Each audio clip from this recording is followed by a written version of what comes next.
4 माणसांसाठी असो किंवा एकट्यासाठी, स्वयंपाकात ना संपूर्ण एकाग्र करावं लागतं मनाला.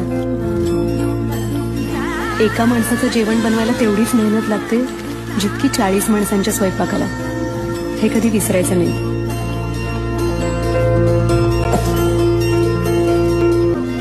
स्वयंपाक करणं म्हणजे काय? आपल्यातलं काहीतरी काढून त्या पदार्थाला देणं. तुम्ही काय द्याल तुमच्या भाजीला, तुमच्या आमटीला?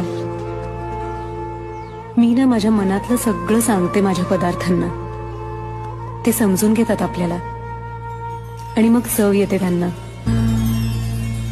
चांगल्या पदार्थाची पहिली खूण असते त्याचा वास. कधीतरी पोपट खालूनच विचारतो मला, ताई मोदकाचं सारण बनवताय काय?